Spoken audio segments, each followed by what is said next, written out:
히브리서 2장 16절부터 18절까지 낭독하겠습니다. 이는 실로 천사들을 붙들어 주려 하심이 아니요 오직 아브라함의 자손을 붙들어 주려 하심이라.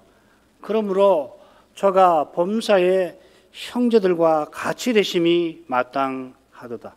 이는 하나님의 일에 자비하고 충성된 대제사장이 되어 백성의 죄를 구속하려 하심이라. 자기가 시험을 받아 고난을 당하셨은즉 시험 받는 자들을 능히 도우시느니라.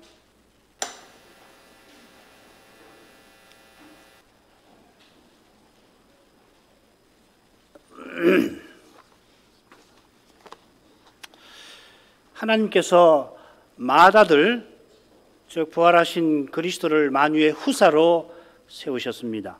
이것은 만물을 창조하신 목적을 이루신 일입니다. 태초에 하나님께서 하나님의 형상대로 사람을 지으시고는 만물을 다스리게 하셨습니다. 그런데 아담이 타락한 탓에 인생은 하나님의 영광에 이르지를 못하게 되었습니다. 가령 홍수 위에 보면 사람들이 사나운 짐승을 두려워하게 됩니다.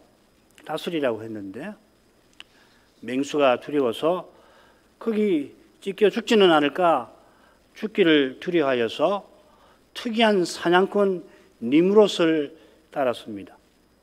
그가 사람의 이름을 내려고 높은 대를 쌓아서 하나님처럼 되려 하였으니 가인이나 가인의 육대손 라멕이나 또 홍수전에 세상을 강포로 가져가게 했던 그 네피림처럼 뱀의 후손이었습니다. 온 인류가 뱀의 후손을 쫓았으니 결국 뱀에게 미혹된 것입니다. 요한계시록 20장 3절 말씀이 그것이죠. 만국을 미혹하던 자라. 그런 어두운 세상에서 우상 섬기는 집에서 여호와께서 아브라함을 불러내셨습니다. 이는 여인의 후손을 통하여 창조하신 목적을 이루려 하신 것입니다. 마침내 그 여인의 후손이 세상에 오셨는데 또한 아브라함의 후손으로 오셨습니다. 그분이 바로 예수 그리스도이십니다. 그리스도께서 부활하시고 하늘과 땅의 모든 권세를 받으셨습니다. 그리스도께서 받으신 권세로서 지금 무슨 일을 하시는지 히브리서의 선지자가 우리에게 교훈합니다. 그분은 아브라함의 자손을 붙들어 주고 계십니다. 그들이 약해서 시험을 받고 있는데 그런 그들을 능히 도우십니다. 아브라함의 자손들이 시험 받는 일이 이 얼른 봐서 그리스도의 통치, 모든 권세를 받으신 그분에 비추어 참 이상한 일일 수 있습니다. 믿음이 아니면 이거 납득하지 못할 만큼 이상한 일입니다. 시험 받으신 그리스도가 모든 권세를 가지셨는데 그 그리스도와 하나 된 이들이 시험 받게 하십니다. 그러나 그렇게 하시는 이유가 바로 자기가 시험 받아 고난 당하신 그 일과 붙어 있는 것입니다. 16절부터 18절을 다시 읽겠습니다. 이는 실로 천사들을 붙들어 주려 하심이 아니요 오직 아브라함의 자손을 붙들어 주려 하심이라. 그러므로 저가 범사의 형제들과 같이 되심이 마땅하도다. 이는 하나님의 일에 자비하고 충성된 대제사장이 되어 백성의 죄를 구속하려 하심이라. 자기가 시험을 받아 고난을 당하셨은즉 시험 받는 자들을 능히 도우시느니라. 16절 처음에 이는 했으니까 이제 살필 16절은 우리가 지난 시간 살핀 그 내용과 연결이 되겠습니다. 앞선 내용을 둘로 요약할 수가 있을 겁니다. 첫째로 그리스도께서 우리와 형제가 되어 주시되 함께 혈육에 속하셨습니다. 둘째로는 우리를 거룩하게 하시기 위함입니다. 선자는 그리스도를 아예 거룩하게 하시는 분이라 이렇게 아주 독특한 칭호를 그분에게 돌립니다. 우리를 거룩하게 하신다는 것은 우리를 하나님께 가까이 가게 하신다 하는 겁니다. 이를 위해서 그리스도께서 말씀 선포와 찬송에 봉사하신다고 히브리서 2장 12절은 그렇게 전하고 있습니다. 말씀 선포는 하나님이 우리에게 말씀하시는 것이고, 찬송은 우리가 하나님께 아뢰는 것, 하나님을 기리는 것입니다. 우리가 하나님의 이름을 부른다 하는 것은 그리스도께서 내가 저를 하나님을 의지하리라, 지금 부활하신 그분이 내가 하나님을 의지하리라 하신 거기에 있습니다. 그리스도께서 아버지를 의지하시니 우리도 의지합니다. 그런 점에서 우리는 그리스도의 자녀들, 제자들입니다. 그처럼 그리스도 안에서 하나님께서 아버지 되어주시고 우리를 아들 삼아 주셨습니다. 주님께서 죽기를 두려워하여서 일생에 매여 종노릇하던, 종살이하던 인생을 놓아 주셨습니다. 이런 우리와 주께서 하나 되어 주셔서 우리를 하나님께 나아가게 하십니다. 이 위대한 일을 행하시는 그 이유를 16절에 밝히고 있습니다. 그 이유가 바로 아브라함의 자손을 붙들어 주려 하심이라 하였습니다. 자, 이 붙들어 준다는 말이 무슨 뜻인가? 이 표현이 히브리서에 한 번 더 나오는데 어디 나오냐면 히브리서의 핵심 교훈을 담은 본문 한가운데 8장 9절에 이렇게 나옵니다. 내가 저희 열조의 손을 잡고 붙들어주고 애굽 땅에서 인도하여 내던 날, 이렇게 되었습니다. 이 표현이 옛 언약의 핵심을, 근거를 보여줍니다. 시내산에서 언약을 세우실 때에 언약의 근거로서 이 핵심을 이렇게 밝히셨죠. 19장, 출애굽기 19장 4절, 나의 애굽 사람에게 어떻게 행하였습니까? 내가 독수리 날개로 너희를 업어 내게로 인도하였음을 너희가 보았느니라. 여기 이제 같은 개념이 나오죠. 독수리 날개로 업어서, 내가 독수리 날개로 너희를 업어서 내게로 인도하셨다. 이 붙잡는다는 말은 이런 뜻이 있습니다. 요컨대 2장 10절을 가리키는 거죠. 우리 구원의 주께서 우리를 영광으로 이끄신다. 출애굽기 19장 4절하고 히브리서 2장 10절을 비교해 보십시오. 똑같아요. 출애굽기 19장 4절에 그 말씀을 그리스도께서 성취하시는 거잖아요. 둘째로 천사들이 아니라 아브라함의 자손을 붙들어 주려 하십니다. 이는 천사들이 하나님의 영광에 들어갈 많은 아들들이 아니고 아브라함의 자손이 그 아들들이라 가르칩니다. 이들이 전에는 죽기를 두려워하던, 그래서 종살이하던 종들이었습니다. 하나님의 영광에 들어갈 자격이 없을 뿐만 아니라 영광의 하나님을 등진 자들입니다. 우리가 그렇죠, 그죠? 그런데 그들의 조상 아브라함도 그 점에서 다르지 않습니다. 그가 부르심 받기 전에 우상 섬기는 집에, 그의 아버지 데라가 우상 섬기는 사람 아닙니까? 뭐 데라만 그렇습니까? 니므롯을 쫓아서 온 세상이 그렇게 어두운 데에 있다가 흩어졌지만은 어두운 가운데서 우상을 다 섬기고 살았으니 데라도 예외가 아니었던 것이죠. 아브라함을 포함하여 모든 사람이 하나님의 영광에 미치지 못하던 처지였습니다. 하나님께서 아브라함을 갈대아 우르에서 불러내셨습니다. 아브라함의 후손 이스라엘도 마찬가지였습니다. 애굽에서 불러내셨습니다. 이런 거룩한 사랑에도 이스라엘은 범죄하여서 옛 언약을 허물었습니다. 그 허문 언약을 아브라함의 그 후손 그리스도께서 친히 이루어서 이제 새 언약이 세워진 것입니다. 그리고 이 새 언약에 속한 이들, 우리가 아브라함의 참된 후손이죠. 로마서 4장에서도 가르치고 갈라디아서 3장에서 우리가 이미 배운 바 있습니다. 이들이 지금 구원의 주께서 붙들어 주시는 아브라함의 후손, 우리입니다. 그들은 아브라함의 아들 이삭, 그의 아들 야곱과 마찬가지로 아브라함처럼 하늘 본향을 향합니다. 영광의 주께서 저 하늘로 우리를 인도하고 계십니다. 자, 그런데 그냥 아브라함의 자손을 붙들어 주려 하심이라 이렇게 해도 될 텐데 굳이 천사들이 아니고 라고 덧붙였습니다. 이는 천사들이 아브라함의 후손 구원 얻을 후사를 위하여 섬기라고 보내신 받은 종임을 가리키는 것이죠. 우리가 얻을 구원에 앞서 나가신 주께서 지금 천사들을 부리는 종으로 삼아서 우리를 붙들어 주십니다. 우리 찬송에 이런 내용을 담은 가사 기억하시죠? 광야의 인생길 그 3절에 보면 나그네는 봄에 외로운 듯 하나 천사들이 그 몸을 둘러 지킨다. 주님께서 언제 어떻게 이렇게 천사들을 보내서 우리를 지켜주시는가? 그걸 구체적으로 이때다 저때다 언급하기 주저되잖아요. 꼭 그렇게 해야 되나? 그러나 우리 인생길을 짧지만은 돌아다 보면 하나님께서 이렇게 나를 보호해 주셨구나. 그런 일들이 한둘이 아닐 것입니다. 천사를 쓰셔서 한 일인지 궁금하시기는 할 테지만 더 우리가 궁금해야 하는, 우리가 관심을 가지고 살펴야 하는 것은 주님이 행하시는 그 사실일 것입니다. 주님이 어떻게 나를 보호해 오셨나. 그걸 늘 시간이 나면 돌아보고 이렇게 하셨구나. 그때 주님께서 나를 붙드시지 않으시다면 나는 지금 어떻게 되었을까? 우리는 어떻게 되었을까? 그걸 늘 생각하는 것이 옳겠지요.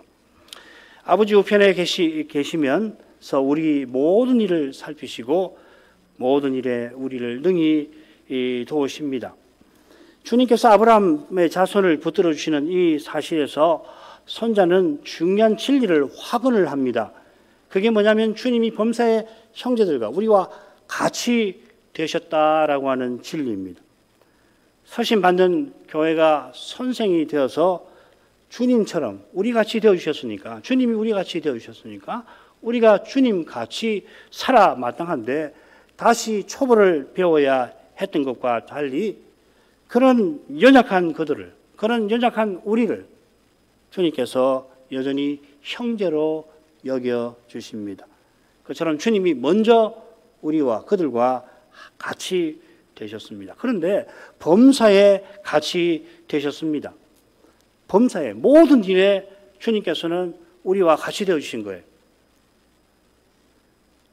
이는 주님께서 시험 받으신 데서 가장 생생하게 드러나는 것 같아요. 이보다 좋은 예가 있을까? 기쁜 일, 슬픈 일, 온갖 우리 경험이 있을 텐데 주님이 우리와 같이 되어 주셨다는 것을 가장 생생하게 보여주는 것이 그분이 시험을 받으신 것이라 생각합니다. 우리가 연약해서 시험 받기 때문에 주님도 시험 받으신 겁니다. 이건 18절에서 더 자세히 생각하게 될 것입니다. 시험 받는 우리를 위해서 시험 받아 주기까지 하신 겁니다. 그렇다면 주님께서 우리를 위해서 마다하실 일이 있을까? 시험까지 받아주셨는데 무슨 일이든지 우리를 위하는 일이라면 마다하실까? 그런 넘치는 사랑으로 주님이 십자가를 지신 것이 아니고 무엇이겠습니까? 거기서 주님은 아버지께 버림받으셨을 뿐만 아니라 사랑하는 이들에게, 제자들에게 버림받으셨습니다. 사랑하는 이에게 미움과 오해를 받는 우리를 위하여 주님이 버림당하신 것입니다. 그처럼 주님이 우리의 병을, 인생의 병을 고쳐주실 때 그 병을 짊어지셨습니다. 기적적으로 고쳐주셨지만 동시에 이사야 53장 말씀대로 우리의 병을 짊어지셨다. 마태는 그렇게 교훈합니다. 병을 짊어지신 주님께서 굶주림도 피곤도 겪으셨습니다. 심지어 그분은 우리와 하나 되려고 사람 되실 때에 우리처럼 어머니 태에서 나셨습니다. 우리처럼 어머니 품에서 어머니 젖을 먹으면서 자라나셨습니다. 얼마나 신비한 일입니까? 어떤 훌륭한 신학자는 이 범사에라는 말을 우리의 모든 경험에서, 우리의 모든 체험에 함께 하셨다. 이렇게 줄을 다는 것을 읽었습니다. 아주 훌륭한 해설이라고 생각합니다. 주님께서 범사에 우리와 함께 되신 것은 온갖 고난을 겪으신 건데 그렇게 하신 목적에서 이 사실이 분명해집니다. 이는 하나님의 일에 자비하고 충성된 대제사장이 되어서 백성의 죄를 구속하려 하심이라 하였습니다. 죄 없으신 주님께서 죄범한 우리와 함께 되셨으니 얼마나 많은 고난을 겪으셨을지 우리는 헤아릴 길이 없습니다. 우리가 얼마나 죄인인지 우리 스스로 모르니까요. 그처럼 주님께서 우리를 위하는 제사장이 되기 위하여서 하셔야 하는 모든 일을 다 하셨습니다. 하셔야 하는 일들을 당연히 하실 수 있는 일이라 우리는 그렇게 쉽게 말하지 말도록 하십시다. 주님께서 고난 받으신 일은 당연히 하셔야 할 일이 아닌 겁니다. 주님은 오직 사랑으로 우리를 위해서 그렇게 해 주신 것입니다. 내가 누군지를 안다면은 이렇게 못난, 이렇게 추악한 나를 위해서 주님이 십자가를 지신 것인가? 이런 나를 위해서 주님이 십자가를 지셔야 한다 말할 수가 없을 것입니다. 자기가 얼마나 죄인인지를 깨닫는다면 나라도 이런 나를 위하여 그렇게는 하지 않을 것 같다, 그런 생각이 들지 않습니까? 그런 사람이 값 없이 의롭다 하심을 받았다는 의미를 제대로 깨닫습니다. 자기가 구원받을 자격이 있는 듯이, 심지어 누구보다 그럴 자격이 있는 것 같이 착각하는 사람은 값 없이 주시는 은혜를 값싼 은혜로 만듭니다. 그런 사람은 하나님도 자기를 위해서 계셔야 할 것처럼 말합니다. 그러나 하나님께서 우리를 위하여 친히 사람 되시고 친히 십자가에 심지어 나아가셨습니다. 제사장이 되어 주셨습니다. 그처럼 주님께서 하나님의 일에 대제사장이 되셨습니다. 이 표현을 하나님을 향하는 일에 이렇게 하면 참 좋아요. 헬라말을 보면, 제가 헬라말을 썼는데 토가 아니라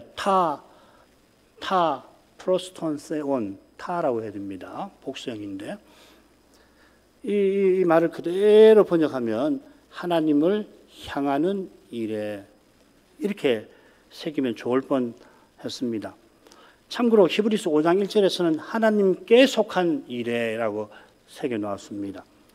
하나님을 향하는 일이 바로 제사장의 직무이지요. 제사장이 맡은 제사가 하나님을 향하는 일입니다. 제사의 중요한 표현들, 예물이라든지 드린다든지 이런 표현들이 가까이 함을 뜻합니다. 하나님께 가까이 나아가는 것, 드리는 것, 다 가깝다는 뜻을 가진 낱말을 담고 있습니다. 그래서 제사장을 가리켜서 나를 가까이 하는 자라 레위기 10장에서는 말씀하십니다. 사람이 하나님을 가까이 하려면은 죄를 구속하는 일이 반드시 필요합니다. 이 죄를 구속한다는 표현이 레위기에 정말 자주 나오는 표현이죠. 이 표현이 무슨 뜻이냐면 죄로 더러워진 얼룩을 피로 덮어서 없앤다는 뜻입니다.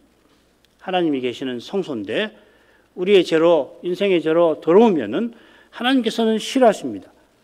그래서 이 구속한다는 표현은 두 가지 의미가 있는데, 첫째로는 싫어하시는, 진노하시는 하나님의 진노를 누그러뜨린다 하는 뜻이 있고요. 그 결과 하나님과 화목하게 된다 하는 뜻이 나옵니다.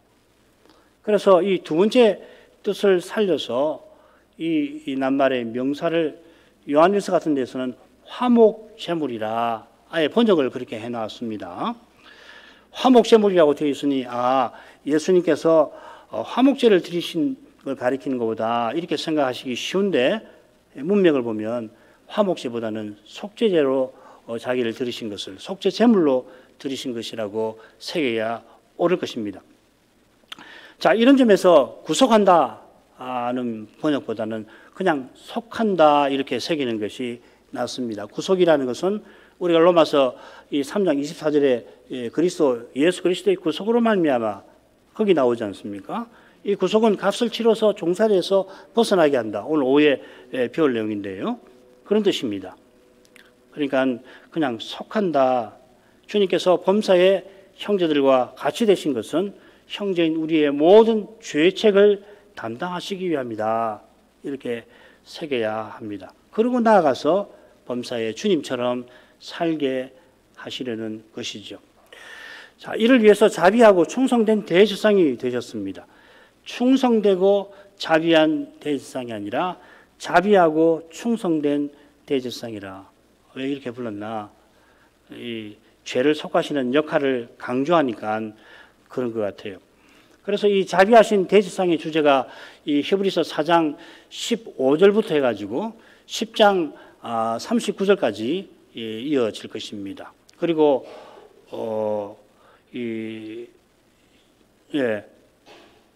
넷째 대목 4장 15절이 그걸 잘 보여주죠. 우리에게 있는 대지상은 우리의 연약함을 체휼하지 아니하는 자가 아니요 모든 일에 우리와 한결같이 시험을 받은 자로 돼 죄는 없으시니라. 2장 17절과 18절과 거의 똑같은 17, 18절과 거의 똑같은 표현이 4장 15절에 나오죠. 여기서부터 이제 자비로운 제사장에 대한 주제가 길게 나올 겁니다. 충성된 대제사장은 다음 시간에 우리가 살피게 될 3장 1절부터 4장 14절에 나옵니다. 충성된 대제사장은 주님의 백성을 안식이 있는 하늘로 이끄시는 분이시죠. 자비하신 대제사장은 주님의 백성을 하나님께 예배하게 하시는 분이다. 그래서 우리가 예배로서 하나님을 가까이 하고 삶으로서 우리 소명을 통해서 하나님께 나아갑니다. 이 둘이 다 합해서 하나님을 향하는 일, 이렇게 말할 수가 있겠죠. 이게 히브리서의 큰 주제입니다. 핵심입니다. 주님께서 하나님을 향하는 일에 자비하고 충성된 대제사장 되신 것을 말하고 그 터에서 주님께서 자기 백성을 능히 도우신다. 그 결론으로 전합니다. 죄를 속하기 위하여 주님께서 형제들과 범사에 같이 되셨습니다. 이게 18절 전반절에 나옵니다. 자기가 시험을 받아 고난을 당하셨은즉 이렇게 시험 받으신 주님이니까 당연히 시험 받는 우리를 능히 도우시겠죠. 자, 먼저 시험 받아 고난 당하신 일을 생각해 보십시다. 한글 개역처럼 번역할 수도 있고 거꾸로도 할 수 있습니다. 고난 받아 시험 받으신 것, 이렇게도 새길 수가 있는데 어떤 것이 더 나은가? 히브리서에서 먼저 고난이 고난 받다라고 하는 말이 무슨 뜻인가를 살필 필요가 있어요. 그 세 군데 더 나옵니다. 히브리서 5장 8절 9절, 히브리서 9장 26절, 히브리서 13장 12절 읽어보시면은 그리스도의 십자가를 여기 말하는 고난 받다라는 말이 십자가 지신 것을 가리킨다는 것을 확인하실 수가 있습니다. 이 명사로도 이 고난이 두 번 2장에 나왔죠. 2장 9절 또 2장 10절 거기 다 두 번 나오잖아요. 그죠? 죽음의 고난 받으심, 저희 구원의 주를 고난으로 말미암아 온전케, 여기서도 역시 고난은 십자가를 가리키는 거라고 보아야겠습니다. 다음으로 시험 받는 것이 무슨 뜻인가 살펴야 하겠는데, 이 4장 15절 그 다음에 11장 17절에 이 시험 받으시는 게 나와요. 11장 17절은 아브라함은 시험 받을 때 했으니까 2장 18절에 시험 받는 자들과 같은 뜻이죠. 우리와 같이 사람이니까 그가 시험을 받았다 하는 뜻입니다. 아까 말씀드린 대로 4장 15절에서는 그리스도께서 시험 받으신 것을 교훈하는데, 다시 한번 읽어보죠. 우리에게 있는 대제사장은 우리 연약함을 체휼하지 아니하는 자가 아니요 모든 일에 우리와 한결같이 시험을 받은 자로 돼 죄는 없으시니라. 자비하신 대제사장인데 모든 일에 우리와 한결같이 시험 받으셨다. 그러니까 2장 17, 18절하고 동일한 표현들이 나와요. 모든 일이라는 말, 범사이라는 말하고 똑같은 말입니다. 그 다음에 한결같이 이라는 말하고 같이 되셨다는 말은 역시 같은 낱말이라고 볼 수 있습니다. 하나가 동사면 하나는 형용사인가 명사인가 그럴 겁니다. 아니, 하나는 형용사고 하나는 동사일 겁니다. 제가 잘 기억이 안 나는데 하여튼 같은 낱말입니다. 그러니까 히브리서 4장 15절을 하고 히브리서 2장 17, 18절이 비슷한 주제와 교훈을 담고 있다 하겠죠. 주님께서 십자가 지시기 전날 밤에 겟세마네에서 시험 받으셨습니다. 마찬가지로 공생애를 시작하실 때에 마귀에게 시험 받으셨습니다. 공생애 처음, 공생애 마지막에 끝에 시험 받으신 겁니다. 아울러 누가는 주님의 모든 시험을 말하죠. 너희는 나의 모든 시험에 나와 함께, 항상 나와 함께 한 자들이다. 제자들을 그렇게 불렀습니다. 이 시험은 공생애 내내 받으신 것이죠. 여기 이제 시험은 주님의 고난을 특별히 가리킨다는 걸, 환난이나 핍박을 가리킨다는 걸 우리가 누가복음에서 공부를 했습니다. 누가복음 8장하고 마태복음 13장을 놓고 보면 지금 누가가 말하는 시험은 환난이나 핍박을 말하는 거다 확인할 수 있습니다. 씨가 돌밭에 뿌려진 경우에 말씀을 듣고 즉시 기쁨으로 받되 환난이나 핍박이 일어날 때 넘어지는 자다 하였습니다. 말씀을 깨닫지 못하는 사람은 환난과 시험이 넘어지는 시험이 됩니다. 깨닫는 사람은 가령 바울은 환난과 핍박을 통해서 영광에 나아갑니다. 우리 주님은 뭐 말할 게 없겠죠. 더욱이 환난과 핍박 그 자체가 주님께는 시험이 되질 않습니다. 우리와 저 다르신 분이잖아요. 우선 죄가 없으시니까 그렇습니다. 주님이 40일을 굶주렸다고 해서 우리같이 굶주림을 배를 어떻게든지 채우려고 하는 그 욕망에 사로잡혀서 무슨 도둑질이라도 해서 먹어야 되지 않나. 우리는 그런 죄의 유혹을 느끼는데 주님은 그런 분이 아니시잖아요. 더욱이 하나님께서 악에게 시험받지 아니하고 아무도 시험치 아니하시니까 하나님으로서 예수께서 마귀에게 시험을 당하신다. 약해서 뭐 시험을 당하신다. 말도 안 되는 이야기죠. 그러니까 당하신 게 아니라 받으신 겁니다. 우리를 위해서 받아 주신 것입니다. 받으셨는데 더 정확하게 말하면 주신 거예요. 받아 주신 것입니다. 우리 연약해서 시험 받는 우리를 도우시기 위해서 시험을 받아 주셨습니다. 하나님으로서 시험 당하지 아니하시는 주님께서 시험 받아 주셨다면 우리를 얼마나 사랑하신 것입니까? 성부께서 독생자를 아끼지 않고 내어주셨다 하는 이 사도의 교훈이 주님의 십자가는 물론이고 주님께서 시험 받으신 일에도 해당될 것입니다. 그리스도께서 십자가에서 대성물로 자기를 주셨습니다마는 우리를 위하여 시험 받으실 때도 우리에게 자기를 주신 것이 아니고 뭐라고 할 것입니까? 이런 사랑을 떠나서 이런 사랑으로 시험 받아주신 것을 말하지 않고 주님이 사람이 되셨기 때문에 사람인 우리처럼 유혹을 당하셨다고 말하는 것이 얼마나 주님을 제대로 알아모시지 못하는 것입니까? 신학자들이 이런 말을 쉽게 해요. 그런데 동의할 수가 없습니다. 주님께서 범사에 우리와 한결같이 시험 받으신 것은 범사에 우리와 같이 되신 것입니다. 우리 죄를 속하시려고 철저히 나와 하나가 되신 것입니다. 마귀가 조금도 항의하지 못하게 하려고 그리하신 것입니다. 우리가 약해서 믿은 후에도 죄에 범하기도 하지만 우리의 연약과 부족과 결핍과 심지어 죄가 우리를 주님과 갈라지지 못하게 하려고 그리하신 것입니다.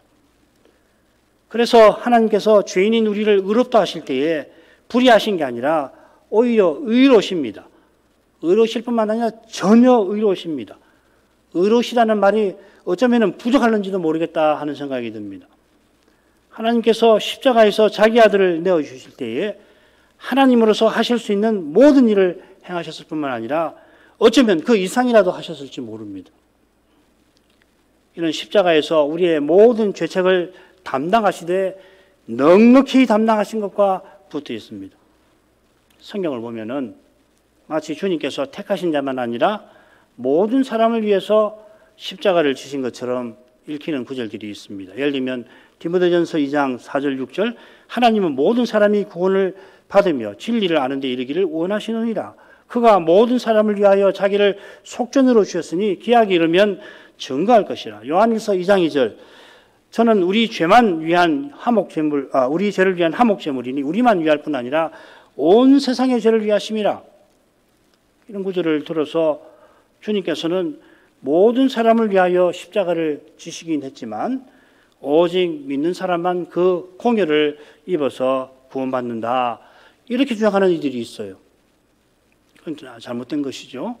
또로도 신조가 교훈하듯이 이런 주장은 성경적이지 않습니다. 제한 속죄라고 말하자면 리미티드 어톤먼트라고 우리가 십몇 년 전에 도르트 신조에서 배웠죠.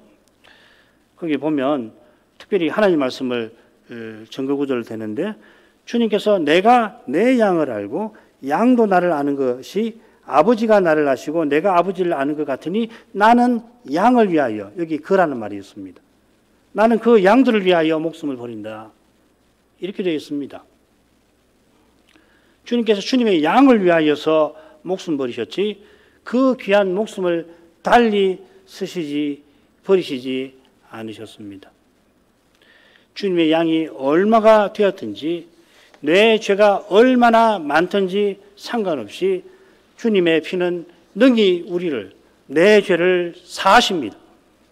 주님의 공효가 조금이라도 부족해서 사함받지 못하는 그런 죄가 없습니다.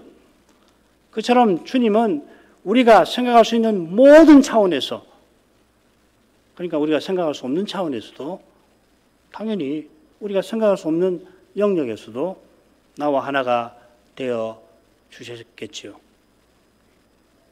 예수님처럼 우리에게 가까운 분이 없습니다. 십자가 지실 때만 아니라 지금도 우리와 하나로 계십니다. 십자가 지실 때에 얼마나 우리와 하나 되어 주셨는지, 부활 후에 우리와 어떻게 하나 되어 주시는지에서 확인할 수가 있습니다. 주님이 성천하셔서 성신을 그리스도의 영으로 우리에게 부어주신 데서 그리스도와 우리가 얼마나 하나가 되었는지 알 수 있습니다. 사실 우리가 성경을 통해서 아는 것보다 더욱 친근히 주님께서 우리와 하나 되어 주신 줄 압니다. 우리가 성경을 조금밖에 모르니까요. 성경이야 다 교훈했겠지만 문제는 그 성경 우리가 다 모르잖아요. 성경이야 얼마나 그리스도 우리가 친밀한지를 상세하게 다 말했겠지만은 그 성경을 우리가 매우 조금 알지 않습니까? 주님께서 성신을 그리스도의 영으로 주신 것은 우리를 그리스도의 몸과 지체로 삼으신 데 있습니다. 성신이 그리스도의 영으로 우리에게, 우리 각각에게 내주하신 까닭에 우리가, 이 볼품없는 우리가 그리스도의 몸과 지체로 살아갑니다. 우리가 그리스도의 몸이니 그리스도는 우리의 머리이십니다. 우리의 머리이신 그리스도와 그리스도의 몸인 우리가 하나의 새로운 사람을 이룹니다. 이보다 가까운 관계가 있을까? 딱 하나 있을 것 같아요. 삼위의 관계일 것입니다. 바울은 내가 그리스도와 함께 십자가에 못 박혔나니 그런 적 이제는 내가 산 것이 아니요 오직 내 안에 그리스도가 사신다. 이렇게 선언합니다. 이게 복음의 핵심이 아니고 뭡니까? 이제 내 안에 그리스도가 사신다. 이게 기독교입니다. 그래서 기독교, 그리스도교. 왜 우리 종교가 그리스도교입니까? 철저히 그리스도가 전부예요. 오직 그리스도, 전부 그리스도. 갈라디아서 2장 20절만큼 그걸 잘 보여주는 말씀도 드물지요. 주님께서 이처럼 우리와 하나 되어 주셨으면 얼마나 우리를 살펴주시겠습니까? 이런 사실에 비추어서 시험 받는 자들을 능히 도우신다 하는 말씀을 생각해야 할 것입니다. 주님께서 우리를 위하여 범사의 시험을 받으셨는데 우리들은 시험을 받게 하십니다. 능히 도우신다고 할 때 이걸 꼭 기억을 해야 할 겁니다. 물론 오해가 생길 수가 있는데 오해하시지 말기를 바랍니다. 주님께서 우리를 위해서 죽으셨는데 우리가 여전히 죽습니다. 우리를 위해서 돌아가셨는데, 그분이 돌아가셨는데 우리가 여전히 죽어요. 하이델베르크 교리문답 42문이 그걸 다루지요. 우리가 죽는 것은 단지 죄값 치르려고 죽는 거 아니다. 왜냐하면 주님이 다 치르셨으니까. 왜 죽느냐? 죄 짓는 것을 거치고, 죄의 권세의 문제지요. 영성에 들어가게 하려고 우리를 여전히 죽게 하신다. 비슷하게 주님께서 우리를 위해서 시험 받아주셨는데 우리가 여전히 시험 받게 하시는 큰 뜻이 있는 겁니다. 그 뜻은 시험받아 고난받으신 주님처럼 우리도 고난받아 주님이 앞서 나가신 영광의 그러한 방식으로 들어가게 하신다 하는 것이 아니고 무엇이겠습니까? 이런 큰 뜻이 있으니까 고생하게 하시는 거예요.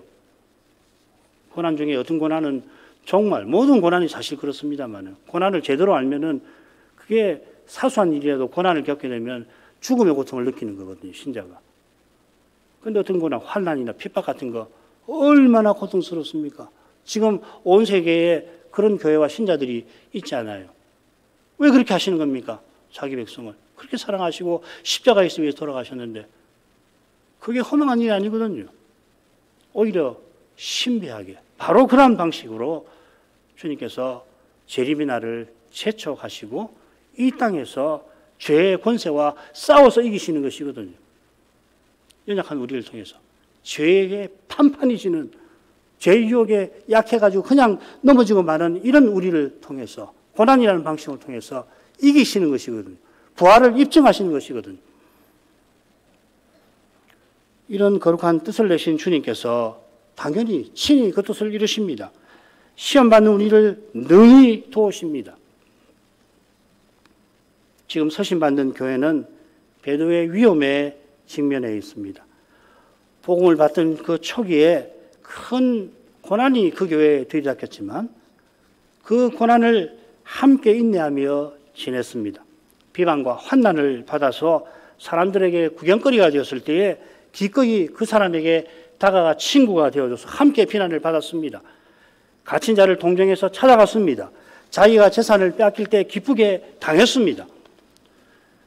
이런 관계가 과연 신앙의 동지가 아니고 무엇이겠습니까? 그런데 이 동지들이 말이에요. 어느 순간부터인가 하나님의 아들을 짓밟고 교회를 대적하는 일과 사귑니다. 그리스도의 사랑으로 성도를 함께 섬기던 이들이 이제 마치 하나님의 아들을 십자가에 못 박아 현재의 욕보이는 이들과 함께하고 있습니다. 어떤 교인들은 그들에게 이끌려가려고 하고 있습니다. 이런 현실 앞에서 연약한 인생은 낙담하기 쉽습니다. 좌절하지 않기가 불가능하다 할 정도이죠. 그런 그들을 향하여 선자는 주께서 능히 도우신다고 전하는 겁니다. 배도의 현실이 사람의 생각을 넘어서는 실로 이상한 일입니다마는 주님께서 우리의 생각을 더욱 넘어서는 신비한 방식으로 우리를 도우십니다. 힘이 없어 배도가 생기는 거 아니죠.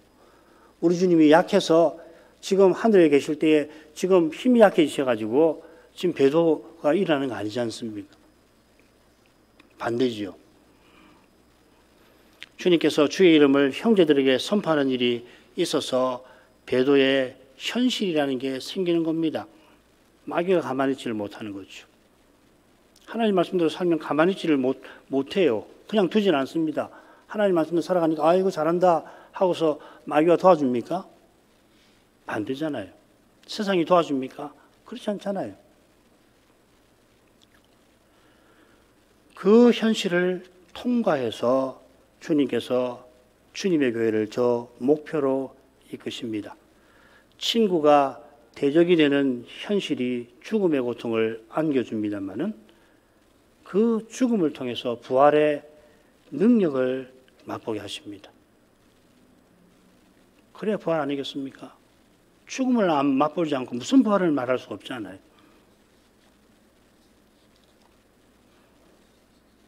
주님의 사랑을 맛보게 하십니다. 지금은 어떤 일들이 아무리 이해하려 해도 되질 않고 어떤 일은 영원히 이해 못할 것 같다. 그런 거 있을 겁니다. 장차 주님의 사랑 안에서 신비하게 해결되어 있을 것입니다. 그때까지 우리는 약하지만 주님을 바라볼 때에 능히 도우십니다. 우리의 손을 붙들고서, 매우 상징적이지만 붙든다는 말이 그 말이거든요. 그래서 우리가 주님의 손을 놓지 않게 하실 겁니다. 기도하십시다. 거룩하신 아버지, 우리 인생이 연약해서 시험받기 쉬운 탓에 그리스도께서 이 약한 우리를 위하여 시험 받아주실 만큼 우리와 하나 되신 것을 이제도 감사합니다. 주님이 얼마나 우리와 하나 되셨는지 말씀에서 점점 깨닫게 해주셔서 하늘보다 높으신 주님이 우리를 위해서 심지어 십자가까지 지신 그 사랑을 더욱더욱 확신하며 살아가게 하옵소서. 그 사랑을 맛본 자만이 죽음의 고난도 능히 이길 수 있습니다. 주님의 사랑에서 누구도 무엇도 나를 끊어내지 못할 것을 확신하고서 구약의 시인처럼 주의 인자가 내 생명보다 낫다. 또 사도처럼 죽는 것도 유익하다. 그리스도를 위하여서라면 죽는 것도 유익하다 고백하면서 주님이 우리 앞에 보이신 그 길을 끝까지 걸어가게 하옵소서.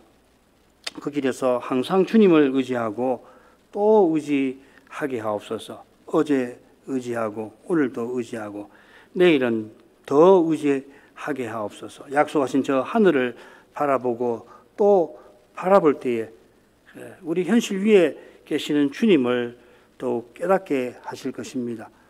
이날에도 저희 마음을 저 하늘로 이끌어 주시고 하늘의 아버지를 향하는 삶을 함께 그리고 각각 살아가게 하옵소서. 예수님 이름으로 기도합니다. 아멘.